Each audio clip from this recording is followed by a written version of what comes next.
Hola, buen día. Continuando con el aparato digestivo. En la clase anterior o en el video anterior vimos cavidad oral, esófago y estómago. Entonces ahora continuaremos con el intestino. El intestino lo vamos a dividir en dos grandes porciones, intestino delgado e intestino grueso. El intestino delgado a su vez lo dividimos en duodeno, yeyuno e íleon y el intestino grueso en ciego, apéndice, colon y recto.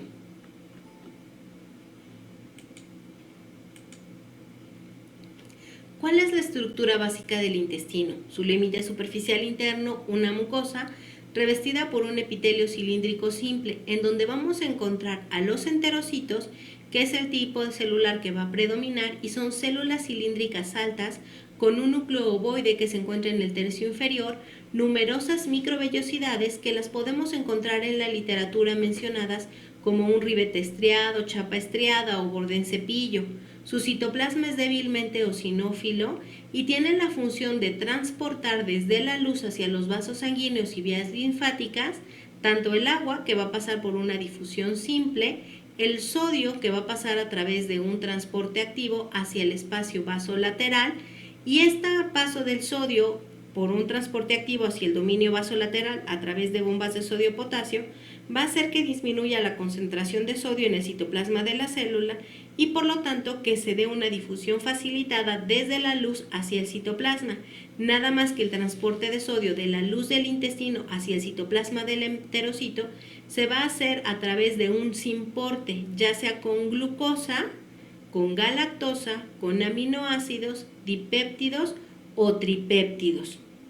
En el caso de las grasas, ya sabemos que van a ser degradadas por la lipasa pancreática, eso lo vimos en tejido adiposo, y que la mayoría de las grasas que consumimos en la dieta corresponden a triglicéridos, que al romperse por acción de la lipasa pancreática se van a formar ácidos grasos más glicerol, que pueden pasar fácilmente hacia el interior del enterocito, donde van a ir al retículo endoplásmico liso, se van a reesterificar, es decir, se va a reconstituir el triglicérido, y este se va a combinar junto con proteínas sintetizadas por el retículo endoplásmico rugoso para poder conformar al kilomicrón, que va a salir del enterocito hacia el corion o lámina propia, donde va a ir hacia el capilar linfático, que recibe el nombre de quilífero central, y de ahí a las vías linfáticas y la historia que ya vimos en tejido adiposo. También vamos a encontrar células caliciformes, que son glándulas unicelulares, que tienen un núcleo basal aplanado y que tienen la función de sintetizar y secretar mucina junto con la IgA. Recordemos que la IgA no es sintetizada por las caliciformes, sino por las células plasmáticas o plasmocitos del corion o lámina propia, que se lo pasan a las caliciformes para que lo secreten junto con su mucina. También vamos a encontrar a las células de Paneth, que se encuentran en el fondo de las glándulas, tanto de yeyuno e íleon, tienen un núcleo basal redondo, granulaciones muy refringentes que son Paz positivas, zinc, lisosima, y tienen una función fagocítica importante. También vamos a encontrar células madre que se ubican en las criptas de las glándulas, también células M que vimos en tejido linfoide, que son la parte funcional del tejido linfoide asociado a mucosas, que tienen la función de transportar antígenos de la luz justamente hacia el tejido linfoide. Hacia su membrana vasolateral vamos a encontrar cúmulos de linfocitos T, B y macrófagos. Y también aquí vamos a encontrar células argentafines. ¿Cómo es que se da la absorción justamente de aminoácidos a nivel intestinal?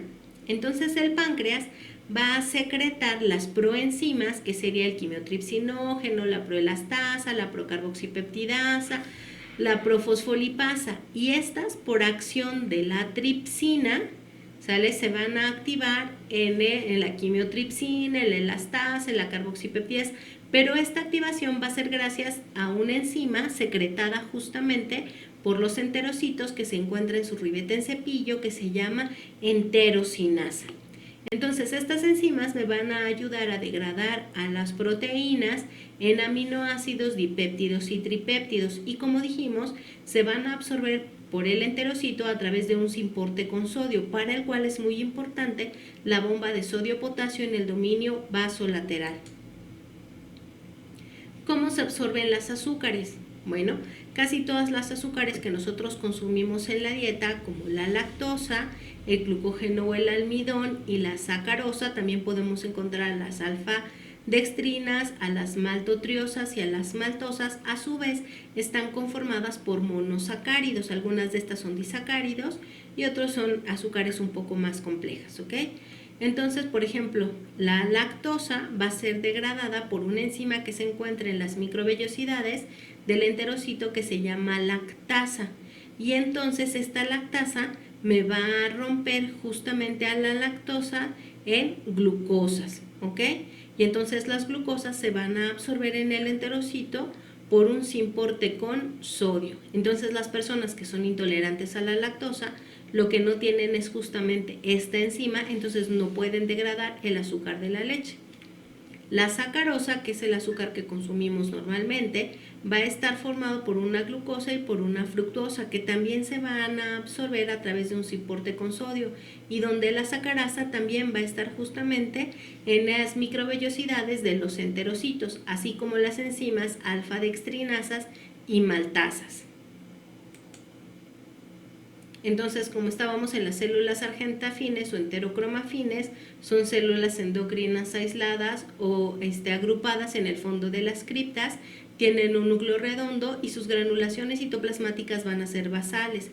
Van a estar presentes tanto en duodeno, en yeyunio como en ilion, y vamos a encontrar algunas como las células S que secretan serotonina, sobre todo en el apéndice, las células GLI que secretan glucagón y glicentina, en la parte distal del ilion, en colon y en recto, las células D que secretan somatostatina, las células G que secretan gastrina, de las cuales solamente vamos a encontrar algunas cuantas en el duodeno a nivel de las glándulas de Brunner, las células I que secretan colecistocinina, que abreviamos como CCK y que es muy importante para la regulación de la secreción pancreática, estas las vamos a encontrar en el intestino delgado.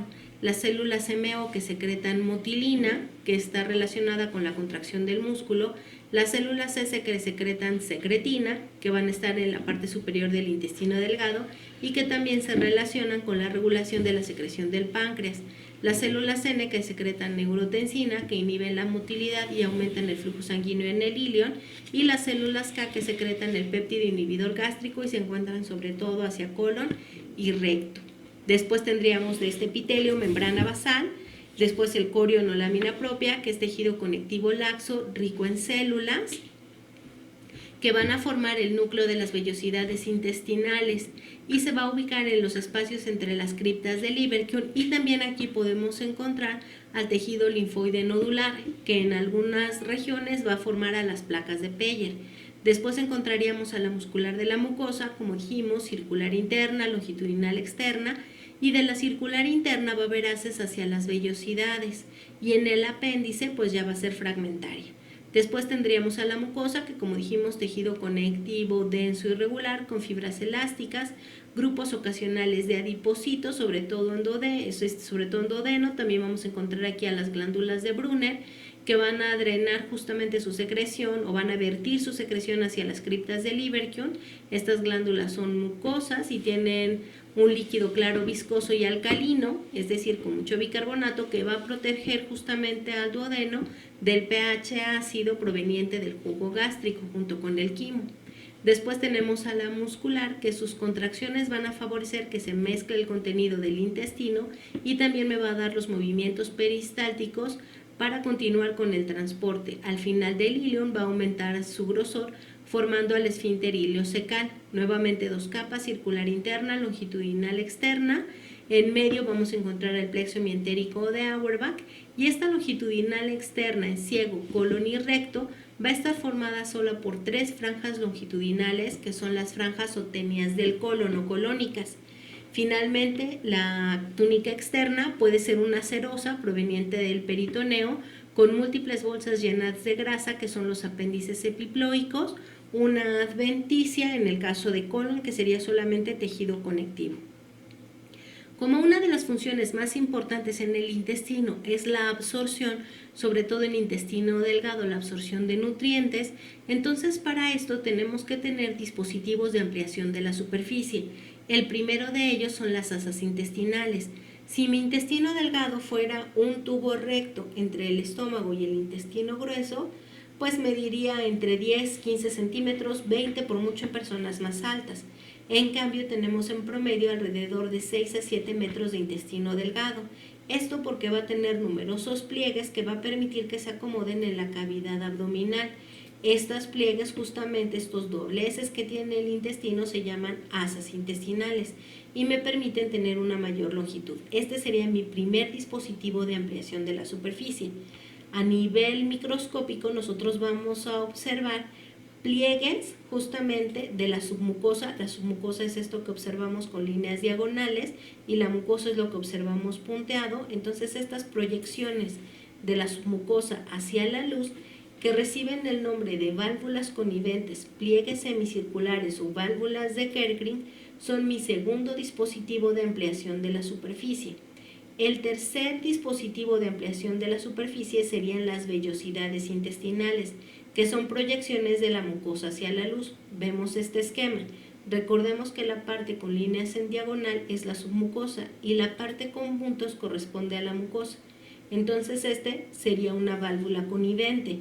Pero estas proyecciones de la mucosa que parecen como deditos, estas son las vellosidades intestinales, en el centro de las cuales vamos a encontrar a este capilar linfático que recibe el nombre de quilífero central y por eso se llama central, porque está en el centro de la vellosidad intestinal y junto con él vamos a encontrar proyecciones de la capa circular interna de la muscular de la mucosa que reciben el nombre de músculo de Bruch.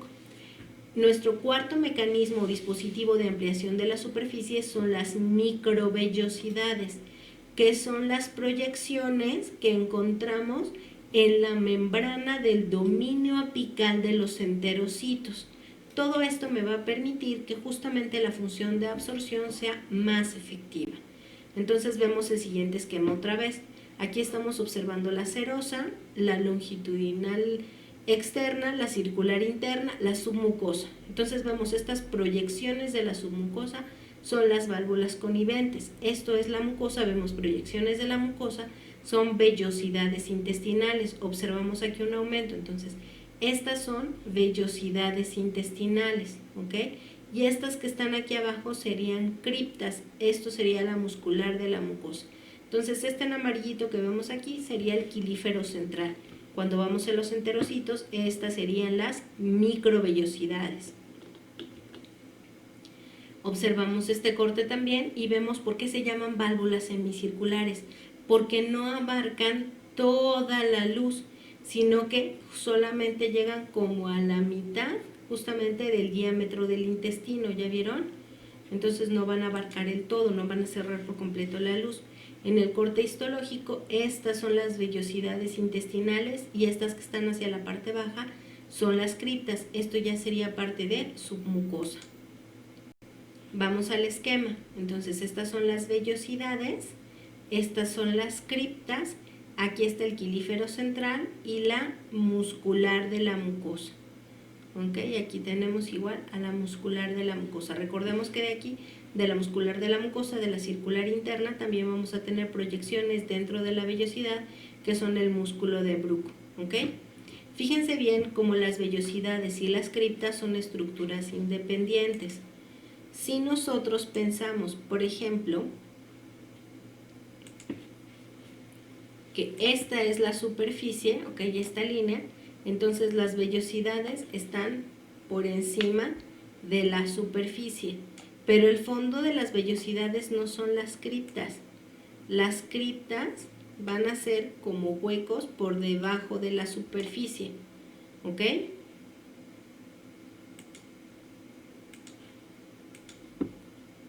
Entonces vemos justamente aquí el fondo de una cripta de Lieberkühn de esta glándula tubular simple y aquí estamos observando a las células de Paneth. Nada más nos tendríamos ahora que aprender las diferencias regionales en el intestino delgado. ¿Cómo podemos distinguir cada uno? De entrada, el duodeno lo vamos a distinguir por la presencia de las glándulas de Brunner en la submucosa y porque va a presentar adventicia en su mayor parte, excepto en la cara anterior. Y obviamente aquí también es donde vamos a encontrar a la ampolla de Vater. y donde vamos a ver justamente esta vía biliar principal y junto con el conducto excretor que viene del páncreas. Después tendremos al yeyuno, que se va a caracterizar por la presencia de válvulas coniventes altas y numerosas, y porque las vellosidades que observamos aquí son largas y finas. Finalmente tenemos al ilion, que como ya va a ir pasando hacia intestino grueso, entonces las vellosidades van a ser más cortas y anchas, vamos a tener un mayor número de células argentafines, la presencia de células de Paneth y de las placas de Peyer, que de hecho ya vimos en tejido, en órganos linfoides. ¿Okay? Entonces, otra de las diferencias es que de duodeno hacia hilon la proporción de enterocitos y caliciformes va a ser diferente. Hacia duodeno vamos a tener más enterocitos que caliciformes, y conforme nos vamos acercando al intestino grueso, es decir, por ejemplo, ya desde ilion en comparación con duodeno, va a tener más caliciformes en comparación con el duodeno y menos enterocitos en comparación con el duodeno, aunque siguen predominando en el caso de ilion los enterocitos. Entonces vemos justamente este corte es de duodeno, observamos a las vellosidades intestinales, a las criptas de Lieberkühn, y estas ya serían glándulas de Brunner en la submucosa, y aquí observamos parte de la muscular. Entonces aquí está el fondo de las criptas de Lieberkühn y las glándulas de Brunner. Vemos nuevamente como las de Brunner son mucosas, citoplasmas muy claros y núcleos aplanados y periféricos. Vemos yeyuno, ¿okay? Donde vemos válvulas coniventes altas y numerosas vellosidades intestinales. Vemos aquí a la túnica muscular en sus dos capas, circular interna, longitudinal externa y la serosa. Vemos al ilion, aquí estamos viendo a las placas de Peyer y vemos cómo las vellosidades son más gordas. Okay, y vemos entonces también que son un poco más cortas. Vemos en azul a la submucosa y vemos a las musculares y vemos justamente aquí a la serosa. Vemos tres cortes juntos donde vemos duodeno, las vellosidades, las criptas de Lieberkühn, las glándulas de Brunner, la túnica muscular y la serosa. Después yeyuno, aquí no pusimos una válvula conivente puesto que abarcaba la mayor parte de la imagen y entonces ya nos encontraba el mayor aumento, pero vemos cómo tenemos muchos fragmentos de vellosidades, vemos cómo son más delgadas, observamos aquí a las criptas, a la submucosa y a la muscular, y en el ilion vean cómo las vellosidades son más gordas en comparación con las que tenemos aquí en yeyuno, ¿ok? Y estas serían las criptas. Este es un nódulo linfoide, aquí vemos otro, entonces esto es placa de Peyer. Tenemos la transición justamente entre intestino delgado e intestino grueso, que sería la válvula ileocecal, donde de este lado observamos al ilion, donde todavía tenemos vellosidades, y en intestino grueso ya no. Una de las características de intestino grueso es que ya no tiene vellosidades intestinales, solo tiene criptas de Lieberkühn, y va a tener muchas más caliciformes en comparación con el intestino delgado. Entonces, en el intestino grueso, la función es la absorción de agua y sales inorgánicas para que las heces adquieran consistencia firme. Recuerden, por favor, que se llaman heces o materia fecal, no heces fecales, por favor. Obviamente aquí una de las secreciones más importantes va a ser la mucina para lubricar la luz, ya que conforme las heces van adquiriendo firmeza, entonces va siendo mayor la fricción sobre la superficie, es decir, sobre el epitelio. Entonces es importante lubricarlo para protegerlo y evitar que se descame. Como dijimos, el intestino grueso lo vamos a dividir en 4 porciones: apéndice, ciego, colon y recto. El apéndice no lo vamos a ver, ya lo vimos en tejido linfoide, y para fortuna el ciego, el colon y el recto histológicamente son iguales. Y como dijimos, una de las características es que no tiene vellosidades, pero lo que sí tiene son criptas de Lieberkühn, que son más profundas, tiene muchas más caliciformes y pocos enterocitos. Su corion obviamente es rico en linfoide. Su muscular longitudinal no va a ser completa, sino que solamente va a estar formada por 3 franjas que se llaman franjas colónicas o tenias colónicas, y la serosa va a ser reemplazada por adventicia en la cara posterior. y donde tenemos serosa vamos a tener cúmulos de adipocitos bajo el mesotelio que reciben el nombre de apéndices epiploicos. Entonces vemos aquí el esquema donde estaríamos observando justamente a las criptas de Lieberkühn, y a la hora de ver el acercamiento vemos que tenemos muchas más caliciformes, que serían las azules, en comparación con los enterocitos, que son estas células absortivas. Tenemos algunas células regenerativas en la base de las criptas y también tenemos pocas células enteroendocrinas. Aquí estamos observando justamente un nódulo linfoide. Entonces, cuando vemos esta imagen, vean, esta es una tenia colónica, esta es parte de esa longitudinal externa fragmentada. ¿Okay? Cuando vemos la imagen, vean, no se ven vellosidades, solamente criptas, y a la hora que observamos el epitelio se ven como con muchas zonas claras que corresponden a las caliciformes. Vemos esta tinción de Pans, donde todas las bolitas rojas corresponden a las caliciformes, y vemos como tenemos varias. De hecho, vemos también aquí como no tenemos vellosidades intestinales, solo criptas. Analizamos la siguiente imagen, ¿okay? Donde tendríamos una vellosidad intestinal, una cripta, ¿okay? Tendríamos a las caliciformes, a los enterocitos, células regenerativas, células semen, tendríamos aquí células de Paneth, encontramos aquí intestino grueso, criptas, enterocitos, caliciformes, células semen, muscular de la mucosa, nódulo linfoide, circular interna, longitudinal externa y apéndices epiploicos. Finalmente tenemos al canal anal, que lo vamos a dividir en 3 regiones, en zona anorrectal, zona anocutánea y zona cutánea. En la zona anorrectal vamos a encontrar primero una transición de un epitelio cilíndrico simple a un epitelio plano estratificado no queratinizado, y al igual de lo que pasaba en esófago, la transición va a ser abrupta. También vamos a encontrar pliegues de la mucosa hacia la luz que reciben el nombre de válvulas de Morgagni.